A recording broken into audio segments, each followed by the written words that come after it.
Okay, good afternoon, everyone. Today we are going to have our second student seminar in the Maryland Robotics Center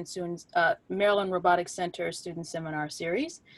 Today we have Govind Kumar and Pradeep Gopal, who are both, I believe, Masters of Engineering students, and they are also interns and employees at Easton Robotics, which was founded by Jeff Chandler. So we have a really cool seminar for you all today, and I hope you enjoy it.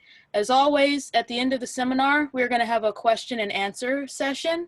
If you have any questions, please put the questions in the question and answer box. There's a bubble at the bottom of your screen for that, and I will ask them at the end of the seminar. So without further ado, I hand it off to you guys. Hello, thank you. I'm Govind, and today I'm going to be talking about my work at Easton Robotics, what I did there, how I found the internship, and a bit of my experience. And I also have my CEO Jeff Chandler and my teammate Pradeep Gopal, who will also share a bit about his experience in the company. A bit of a background on Easton Robotics. It's a startup business based on the eastern shore of Maryland. We are focusing on automating agriculture and developing, ag robots for the small scale farmers. We're focusing on very particular and specific solutions, and we're not working with drones. And we're not working with plant health measurements or weeding, because there are many other robots which do this already, but we're trying to carve out a niche for ourselves. To give you a bit more of a background about this, I have my CEO, Jeff Chandler. Yes, I'm here. Yes, Jeff. I have a lag in the screen, so. Right. Do you want me to talk about this? Well, I'll just add a couple of things to what you said.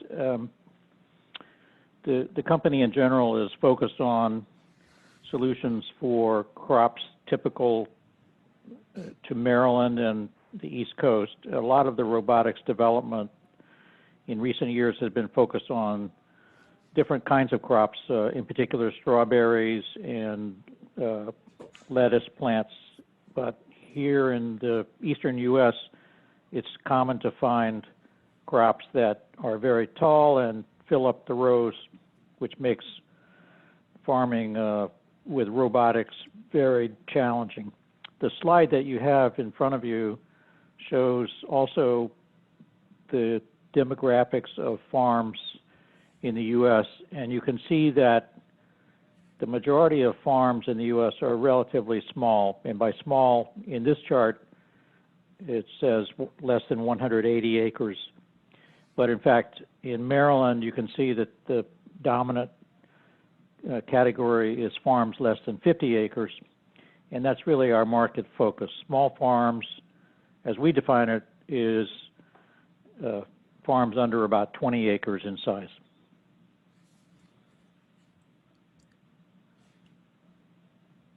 Next slide. Yes, Jeff. I've moved it on. Okay. Again, I'm having a lag on the internet, so go ahead and pick up. Okay. So what we're trying to develop here is a flexible platform. We're working on a main platform on which we can, add on various features, like for example, deer chasing or for checking fence or for turning vines. And we're working on these problems and parallelly and trying to inculcate and, bring them all on together on one platform. To give you a bit more of introduction about these, I have Pradeep here. Thank you, Govind. So we have the deer chasing robot, and so the main aim of this deer chasing robot is to chase away deers which will be present on the farm. So this deer chaser robot itself is an excellent exercise in autonomous driving and machine learning. So hundreds of thousands of dollars of yield are lost every year because of damage which are caused by deers. And our robot aims to address this issue by using computer vision and machine learning techniques to detect the deer in the environment and use a variety of navigational tools to chase away the deer. So we use existing machine learning frameworks such as YOLO to detect the deer itself. So there are a couple of challenges in doing this. So detecting the deer in low light conditions becomes really tricky, and also it becomes really difficult to track the deer when it's moving really fast. And also rough terrains also pose a lot of challenges for the robot itself when it comes to navigating. Govind, can you please go on to the next slide? Thanks. So the next robot is a fence maintenance robot. So this is an additional feature that can be incorporated with the autonomous robot that we are building. So the robot itself, what it does is it follows the fence of the farm based on AR tags that will be placed around the fence of the farm. So it slowly traverses around the perimeter of the farm by detecting these AR tags. So these AR tags can tell the robot certain information relating to the environment itself. So the challenges with this robot has been with navigating in a straight line and also to move along the fence parallelly. So there was a bit of a learning curve with determining the required speed for the robot so that the camera was able to detect the AR tags. If the robot was moving really fast, the image from the cameras became jittery and it was difficult to detect these AR tags. So these problems may be are seemingly simple, but difficult challenges because we are trying to solve while limiting ourselves to a budget. Because our main goal is to develop a robotic platform which can be used by small scale farmers. So we are still working on the software for the robot and adding more functionalities along the way. So the next robot will be a vine turner robot. So for the function of vine turning, the robot will move through the field in a path between two growing areas. And its main job is to simply push away any vines that are growing outside the growing area back into the growing areas. While it seems simple, but this is a job usually done by people, but it is an easy task that can be done by a robot. So the benefit is that it keeps the area between the growing areas clear of vines, and each vine can then produce more fruits, which means a better yield, which means real money to the farmer. Thank you, Pradeep. Now I'm going to take over from here and talk a bit more about the challenges we faced collectively as a team and personally. So one of the biggest challenges faced by nearly everyone was COVID. We had lots of logistical problems and delays caused as a result of that. Because of this, we were working remotely, so which also meant that we didn't have access to lab or lab facilities. So this was one of the hindrances we faced initially. And in the initial few days we wanted to meet more often, but thanks to again lack of transportation for students from here to all the way to Easton, there were lots of delays caused because of that. And we both of us worked out of our apartments, so we had limited working space as well as working tools. And coming to this field of ag robotics, it is something that Pradeep and I hadn't worked in before, so there was a bit of a learning curve in understanding the challenges that are faced, especially in agriculture and ag robotics. So as Pradeep highlighted, some of our main design principles was right away to use inexpensive parts. We do not want to resort to expensive solutions, because our product at the end of the day had to be accessible to the small scale farmer. We wanted to right away get on it and make a version 1 of our robot, which is basically a proof of concept. We did this all the way from June till December, and this resulted in our first working prototype, photos of which I'll show you later in the slides. We also wanted to work on the software, which can be easily transplanted onto future versions. We do not want to work specifically for the version 1 of the robot. As I mentioned earlier, we wanted to create a general platform. So this meant creating a general software architecture as well, with minimal modifications for future and subsequent versions. I'll delve a bit more into the technical aspect of things. When it comes to the frame of the robot, we initially started off with something which we could find easily and which was very cheap. So we got plywood. This is much stronger than you think, and we were able to achieve all our tasks using our plywood base. Our drivetrain consists of 4 motors, so 1 motor per wheel, and we resorted to a chain and sprocket arrangement. We did experiment a bit with a belt-driven motor assembly, but it turned out to be not for us. We also introduced a PID controller for the robot. Our computing was taken care of by Arduino microcontrollers and NVIDIA Jetson computers. So we use Jetson Nano for our first version, but for future versions, we'll be moving on to TX2 and Nano running parallelly based on the tasks which we have to do. We did not straight away make a completely autonomous navigation system. We resorted to using AR tags or QR codes, for example. It's AR tags is very similar to QR codes. So information is decoded within them, and we encoded within them, and we decode that information, and then we tell the robot what to do. Our software mainly consisted of codes mainly consisted of Python scripts. Our OS was Ubuntu 18.04 LTS, which had long-term support. And we use ROS melodic because ROS is very prevalent in robotics applications, and it certainly helped us to do what we wanted to do. And also, as Pradeep said, we did use YOLO v3, which was very important for object detection and machine learning. And our camera was an Intel RealSense, a depth camera. So this has a range of up to 9 meters, and anything within the frame, you can determine the depth as long as it's within 9 meters. So these are some of the technical frameworks of our robot. For power, we had a high capacity 24-volt battery. And for control, we initially use a Bluetooth to control the robot before we achieved any sort of autonomy. And of course, safety first. So we had a kill switch on the robot in case things went wrong. So what you see here is a bit of the architecture of the platform. I'll quickly run you through it. So we had the Arduino Mega controller, which is the low-level controller. This had connections to all the IMUs and Bluetooth and motor drivers. And we had 2 motor drivers, 2 motors linked to per motor driver. So connected between the Arduino Mega and the Jetson Nano we did that through ROS serial, and the Jetson Nano was connected to an LCD screen for debugging, as well as another depth camera. And we also had wireless routers, which is something which we intend to use in the future as well. So there is a local hotspot and connection within the robot. Apart from this, there was also a Wi-Fi adapter so that the Jetson Nano is always connected to the internet. Delving a bit deeper and going into the software architecture of a robot, within the Arduino, we had C++ scripts for motor control, IMU, Bluetooth, PID, and encoder. All of this helped, debug the problems we had with the robot, and get the initial version set up. Now, if you move over to Linux environment, we had our ROS, which was kind of a bridge between the Python scripts which we had written and the Arduino. And our Python scripts was in charge of the distance measurement, for decoding the IMU values, for getting the encoder values, and also for decoding the values in the AR tags and sending them as motor commands to the Arduino.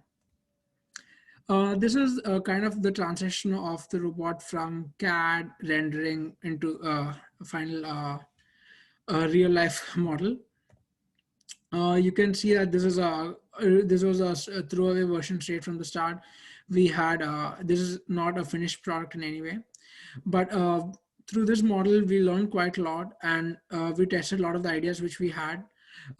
In case of parts, we had a machine shop which we went to regularly. We also relied on 3D printing for quick prototyping of parts. This is the side view of the robot, and you can see the chain and sprocket assembly over there. I'm not sure if this will allow to play. Anyway, I'll show you the final one. This is what the robot looked finally with a cover on it, and that's Pradeep on the right. Right. Now I want to talk about some of the challenges which we faced in individually trying to solve all the problems. When it comes to deer chasing, the rows in agriculture, in a field, they're very hard to define.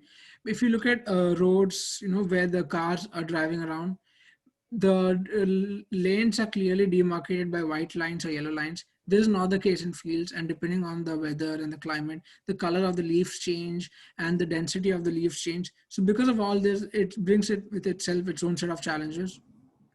Also, we had a difficulty in switching the mode of navigation based on the height of the crop. Sometimes when the crops get really dense, it covers the robot and the camera, and it gets really tricky to navigate the robot in between. Also, image detection clearly only worked in the daylight. The second it gets cloudy or towards dusk, the image detection doesn't work anymore. When it comes to fence maintenance, one of the initial problems we had was how to navigate the robot without an expensive GPS. We also had problem. We also one of the other challenges we had was how to avoid obstacles and navigate around them. We solved some of these issues in the subsequent versions, and we are currently addressing them. So selection of the hardware, selection of the camera, and selection of an approach to navigation, selection of the parts for drivetrain, and the manufacturing process. So these are all some of the things which we had to learn. These had a bit of a learning curve initially, but ever since then we have kind of gotten a hold on them, and now we know exactly what we have to do. So we are heading in the right direction. Currently, Pradeep and I, we are working on the future robot versions. We have a bit of LiDAR work on the robot. So we have introduced normal 2D LiDAR. Also, when it comes to robot navigation, we have resorted to GNSS and RTK. With the advancement in technology, RTK prices have come down really, it's very cheap for the benefits they provide. So this is something which we're exploring, and we are using it with in addition to PixOC and AutoPilot. PixOC and AutoPilot is something you really find very common nowadays on drones and unmanned aerial vehicles. But we are trying to bring it down to ground rovers, and specifically for our application. We are as a team, we are planning to achieve these short-term goals, which will add up and lead to the next version of the robot. Now, moving away from the work at Easton Robotics, I felt like I should give some internship finding tips. There are a lot of opportunities out there, especially on sites like LinkedIn and Indeed.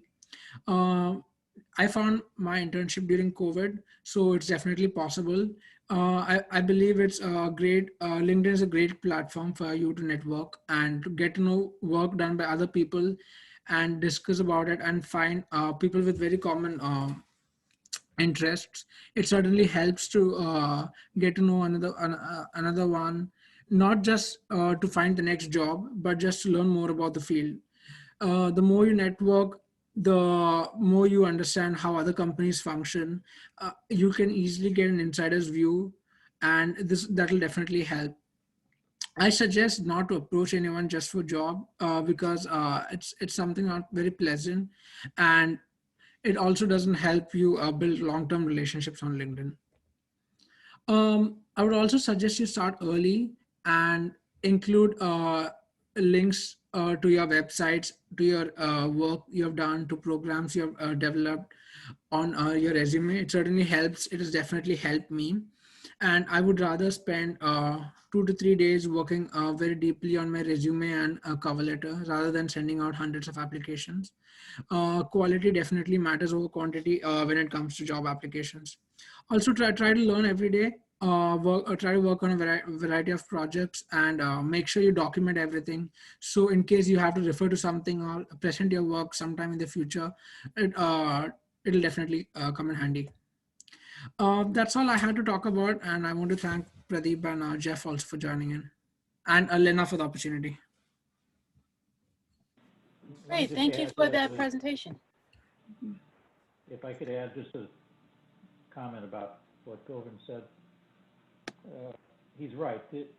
Sending out thousands of letters looking for a job is, as an employer, doesn't really impress me, but what really impressed me about Govind and Pradeep was that it was clear from what they were doing with LinkedIn that they were really innovative and creative and motivated. And motivation is in my opinion, the number one criterion for selecting someone as an intern. Thank you. Thanks, Jeff. Thank you, Govind. Thank you Jeff. all. That was a really good presentation. Now we're going to open up the question and answers. Does anyone have any? Again, if you have any questions, please just type them into the question and answer box.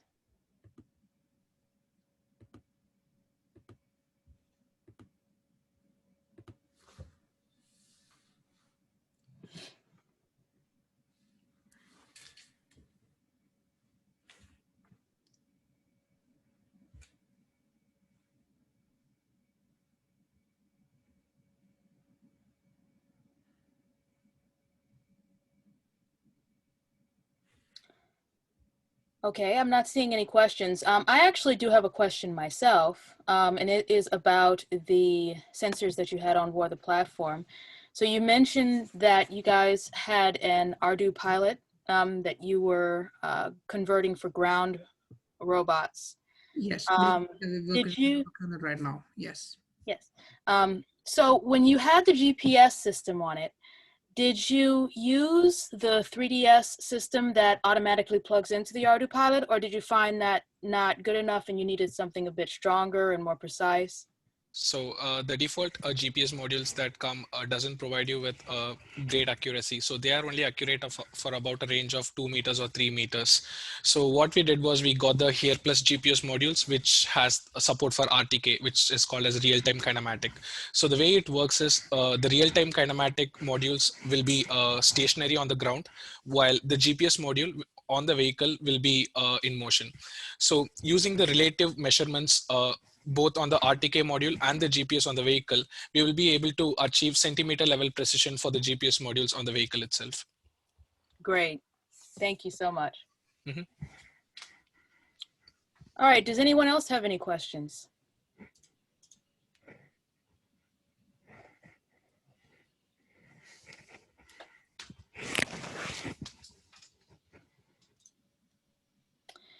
Okay, well, I'm not seeing any more questions. So thank you once again to Govind, Pradeep, and Jeff for taking the time out of their day to give us this awesome presentation.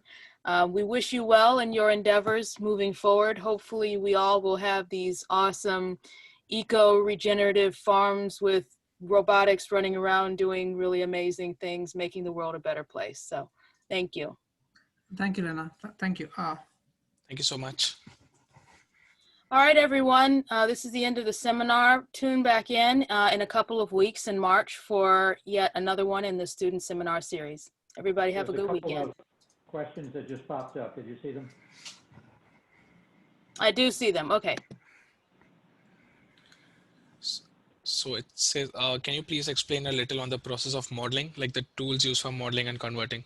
So mainly we used SolidWorks for 3D modeling and rendering of the robot. So the measurements that we made were precise. So using that measurements, we were able to, implement it on a platform and readily, use it for the robotic applications.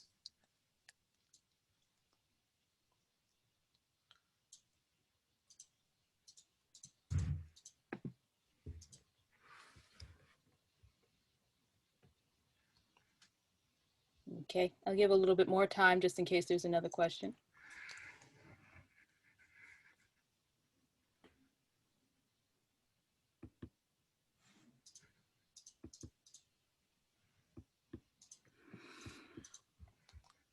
Is there any other question?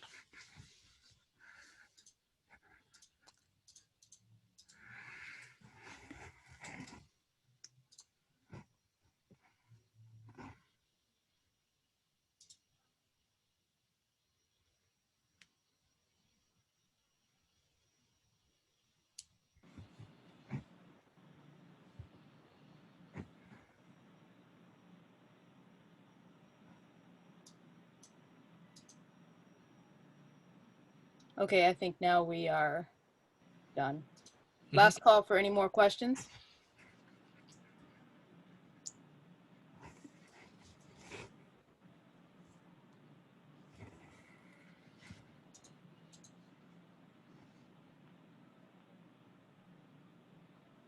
Okay, well, thank you once again, guys, for doing this seminar, and we hope to see you all soon during the next seminar. Thank you. Thank you.